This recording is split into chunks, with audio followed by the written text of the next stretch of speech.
ചരിത്രത്തെ പിന്തുടരാതെ താൻ നടന്ന വഴിയെ ചരിത്രമാക്കിയ ഒരു പോരാളി. 7-ാം നമ്പർ എന്ന് എഴുതുമ്പോൾ ഫുട്ബോൾ ആരാധകരെ കൊണ്ട് അവരുടെ മനസ്സിൽ തൻ്റെ മുഖം ഓർമ്മിപ്പിച്ച ഒരു കളിക്കാരൻ. പലവട്ടം എതിരാളികളെ കൊണ്ടുപോലും കൈയടിപ്പിച്ച ഒരു താരം. ക്ലബിനേക്കാളും തൻ്റെ രാജ്യത്തിനു വേണ്ടി കളിക്കാൻ ഇഷ്ടപ്പെട്ട ഒരു കളിക്കാരൻ. തൻ്റെ ഒരു കാൽ നഷ്ടപ്പെട്ടാലും ശേഷമുള്ള ഒരു കാലിൽ ബൂട്ട് കെട്ടി തൻ്റെ രാജ്യത്തിനു വേണ്ടി കളിക്കുമെന്ന് പ്രഖ്യാപിച്ച ഒരു രാജ്യസ്നേഹി. മറ്റാരുമല്ല, മദീരയുടെ രാജാവ് Cristiano Ronaldo. Who's the best player in the world? Ronaldo.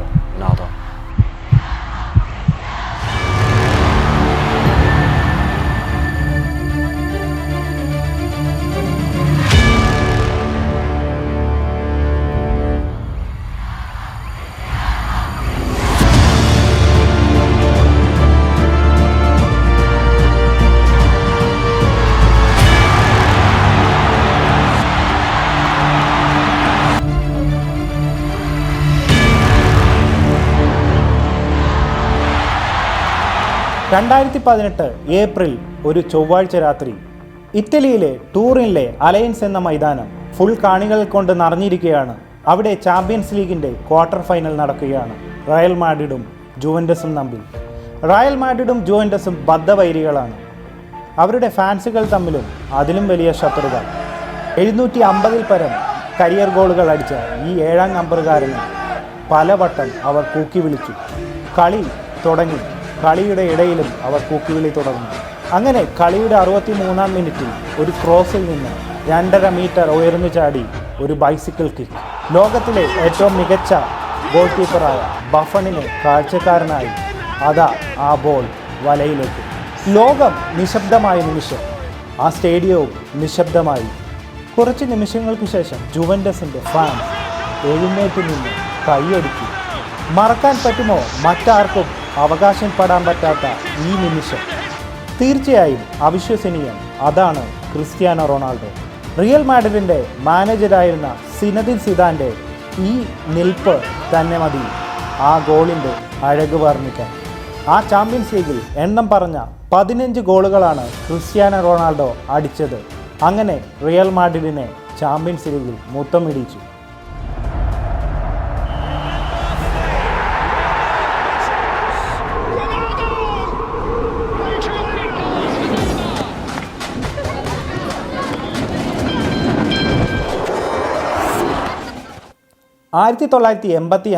February 1985 പോർച്ചുഗലിൽ മദീരയിൽ Cristiano Ronaldo ഒരു ദരിദ്ര കുടുംബത്തിലാണ് ജനിച്ചത്.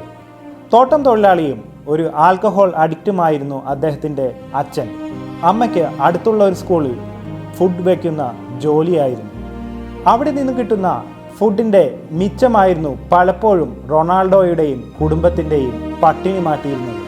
ഒരു ഇൻ്റർവ്യൂവിനിടയ്ക്ക് അദ്ദേഹത്തിൻ്റെ അമ്മ പറയുകയുണ്ടായി, ദാരിദ്ര്യവും അപ്പൻ്റെ ആൽക്കഹോളിസവും കാരണം റൊണാൾഡോ വയറ്റിൽ കിടന്നപ്പോൾ തന്നെ ഞാൻ നശിപ്പിക്കാൻ ശ്രമിച്ചിരുന്നുവെന്ന്.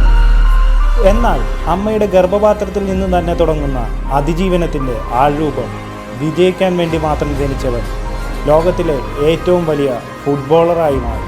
അപ്പൻ നല്ല ഫുട്ബോൾ കളിക്കാരനായിരുന്നു. അദ്ദേഹമാണ് റൊണാൾഡോയ്ക്ക് ചെറുപ്പത്തിൽ ഫുട്ബോൾ പഠിപ്പിച്ചു കൊടുക്കുന്നത്. ക്ലാസ്സിൽ നിന്നും ജനാലയിൽ കൂടി പുറത്ത് ചാടി ഫുട്ബോൾ കളിക്കാൻ പോയിരുന്നു റൊണാൾഡോ. തൻ്റെ 7-ാം വയസ്സിൽ തന്നെ ചെറിയൊരു ലോക്കൽ ക്ലബ്ബിൽ കളിക്കാൻ വേണ്ടി ഇദ്ദേഹം കയറിപ്പറ്റി. ചെറുപ്പകാലത്ത് പല പ്രാവശ്യം തൻ്റെ സുഹൃത്തുക്കളോട് അദ്ദേഹം പറയുമായിരുന്നു തനിക്ക് ലോകത്തിലെ ബെസ്റ്റ് പ്ലെയർ ആണെന്ന്. ഇങ്ങനെ പറയുമ്പോൾ പല പ്രാവശ്യവും കൂട്ടുകാർ കളിയാക്കി ചിരിക്കുമായിരുന്നു. പക്ഷേ അദ്ദേഹത്തിന് അറിയാമായിരുന്നു തൻ്റെ ഉള്ളിൽ ലോക ഫുട്ബോളർ ആകാൻ പറ്റിയ എന്തോ ഒന്നുണ്ടെന്ന്.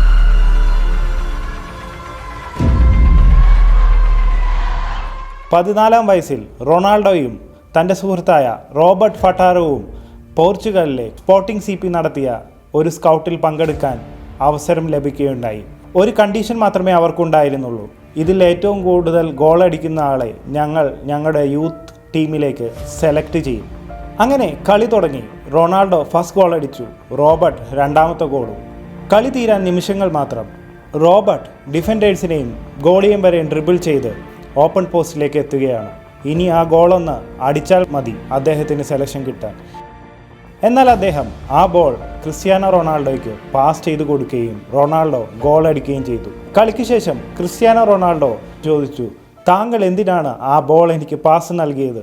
അപ്പോൾ അദ്ദേഹം കൊടുത്ത മറുപടി ഇങ്ങനെയായിരുന്നു, നീ എന്നേക്കാൾ മികച്ച കളിക്കാരനാണ്, നിനക്കാണ് ഇതിനുള്ള അർഹത. റോബർട്ട് അങ്ങനെ ഒരു പ്രൊഫഷണൽ ഫുട്ബോളർ ആയില്ല.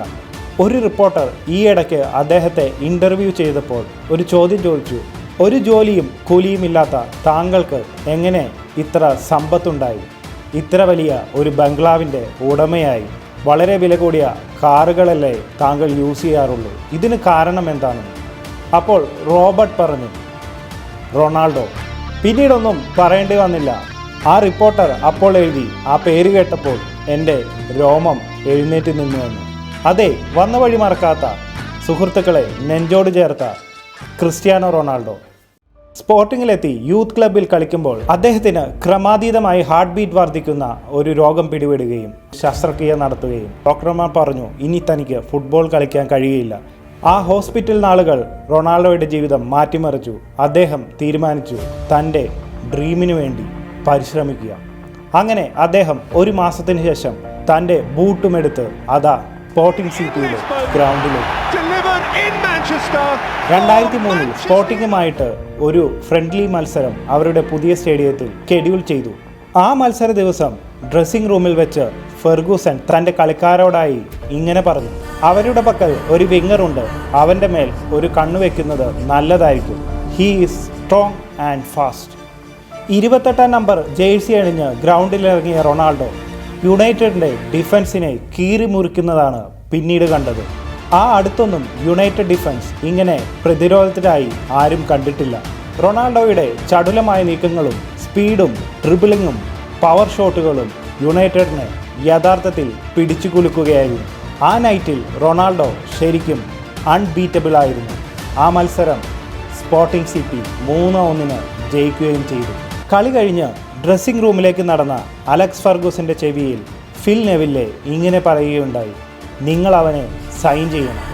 അന്നേക്ക് 6-ാം നാൾ united sign this unbelievable talent. പിന്നീട് സംഭവിച്ചതെല്ലാം ചരിത്രമാണ്. ആ 6 വർഷത്തെ യുണൈറ്റഡ് കരിയറിൽ 7 കിരീടങ്ങളും ഒരു ചാമ്പ്യൻസ് ലീഗ് കിരീടവും കൂടാതെ 2008 വേൾഡ് ഫുട്ബോളർ പദവിയും റൊണാൾഡോ നേടുകയുണ്ടായി. നമുക്കെല്ലാവർക്കും അറിയാവുന്നത് ഫുട്ബോൾ കളിക്കുന്ന ഒരു റൊണാൾഡോയെയാണ്. എന്നാൽ ശത്രുക്കൾക്ക് പോലും ഇൻസ്പയറിംഗ് ആയിട്ടൊരു ജീവിതം റൊണാൾഡോയ്ക്കുണ്ട്. മറ്റൊരു കളിക്കാരനും അവകാശപ്പെടാൻ പറ്റാത്ത ജീവിതം. ജീവിതത്തിൽ ഒരിക്കലും മദ്യപിക്കാത്ത റൊണാൾഡോ, 6 മണിക്കൂറിൽ കൂടുതൽ ഇൻഡിവിജ്വൽ ട്രെയിനിങ് ചെയ്യുന്ന റൊണാൾഡോ, പാവപ്പെട്ട കുട്ടികളുടെ സേവനത്തിനായുള്ള സംഘടനകളായ Save the Children, UNICEF, World Vision എന്നീ സംഘടനകളുടെ അംബാസിഡറായ റൊണാൾഡോ. അംബാസിഡർ മാത്രമല്ല, ഈ കുട്ടികൾക്ക് വേണ്ടി ഏറ്റവും കൂടുതൽ പണം ആ സംഘടനകൾക്ക് സംഭാവന ചെയ്ത റൊണാൾഡോയെ, തൻ്റെ ഗോൾഡൻ ബൂട്ടും പുരസ്കാരങ്ങളും ലേലത്തിൽ വിറ്റ് ആ പൈസ ഈ കുട്ടികളുടെ വിശപ്പകറ്റാൻ കൊടുത്ത റൊണാൾഡോയെ. ഇതുകൊണ്ടാണ് റൊണാൾഡോ ഒരു വികാരമായി മാറുന്നത്. അറിയും തോറും ഇഷ്ടം കൂടുന്ന ഒരു വിസ്മയം. വെറും ഒരു ദരിദ്ര കുടുംബത്തിൽ ജനിച്ച് ഫുട്ബോൾ എന്ന മാന്ത്രിക ലോകത്തെ തൻ്റെ ആത്മവിശ്വാസം കൊണ്ടും ഹാർഡ് വർക്കും കൊണ്ടും കാഴ്ചയിലാക്കിയ പാവപ്പെട്ട കുട്ടികളുടെ വിശപ്പകറ്റുന്ന ഈ ഹീറോയെ നമ്മൾ എന്ത് വിളിക്കും? ഫുട്ബോളിൻ്റെ വിസ്മയം.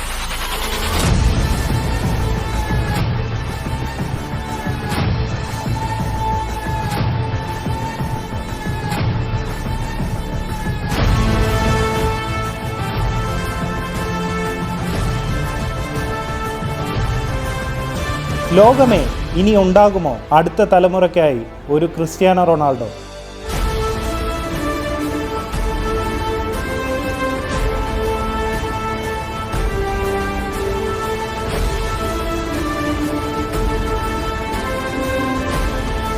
ഇനി ഇങ്ങനെ ഒരു റൊണാൾഡോ ഉണ്ടാകുകയില്ല.